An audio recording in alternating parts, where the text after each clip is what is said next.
In this Lords of the Fallen video, we're going to be creating a Radiant build that's absolutely devastating, as well as making it very fun to play because you'll be very tanky and survivable.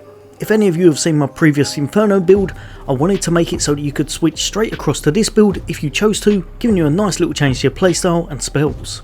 Now again, this is a very endgame build. My level when I was putting this together was around about between 150 to 165, so it's a very endgame or new game plus build. But I'll chuck all the stats on the screen, and then it's one you can work towards from the very beginning of your game. Because of what we got going on in that build, because of our setup, you're going to be incredibly tanky and able to dish out a whole bunch of damage.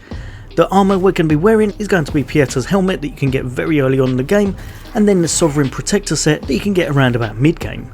This is going to provide a whole bunch of damage mitigation and well-rounded resistances. The weapon we're going to be using is going to be the Judge Cleric's Corrupted Sword.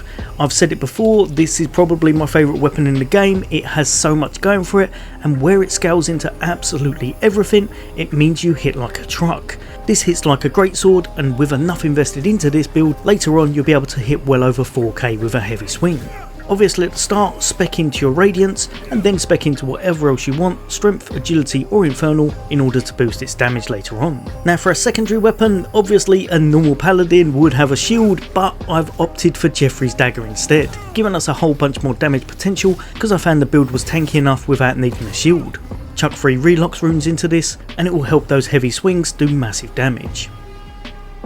For our spells, Radiant weapon is a 100% must. This is just amazing. For a minute and a half you're going to have a Radiant weapon equipped, and you're going to be able to tackle pretty much any enemy in the game very easily because of how our setup allows for those easy staggers, as well as boosting the damage you dish out massively.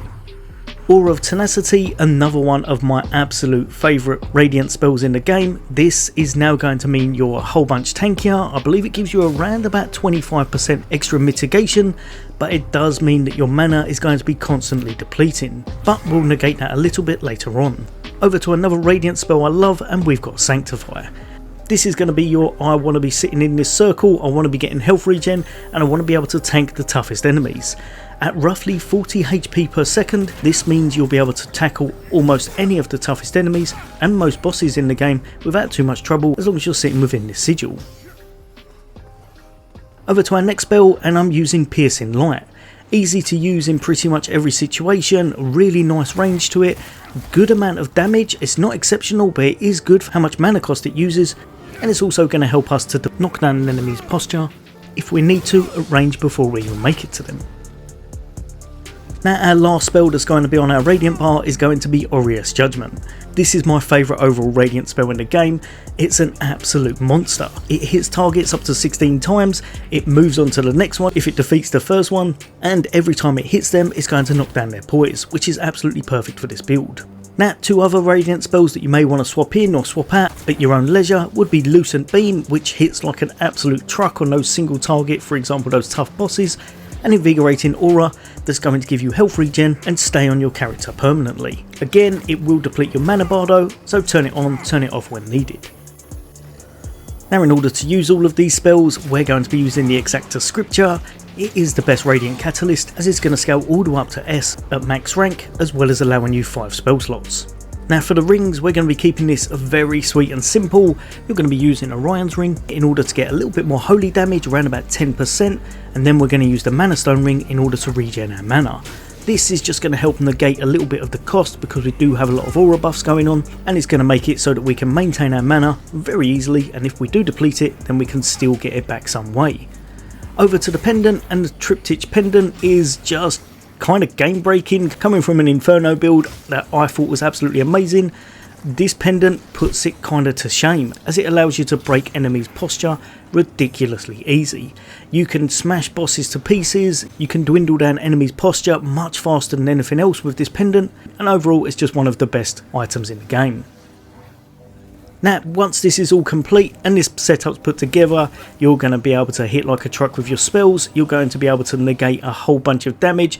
You can, as you see in the background, just tank pretty much everything, but of course we are still missing our lamp. So for the Umbral Eyes, you're going to use the Umbral Eye of Loash in order to make our heavy swings a lot more viable, or giving back our withered health.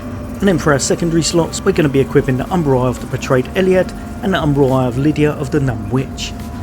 Both of these are slotted in there because if we do manage to get knocked down and go straight into Umbral, especially on those tougher boss fights, then we're going to have an extra 50% healing in our build, allowing our health regen to be off the charts.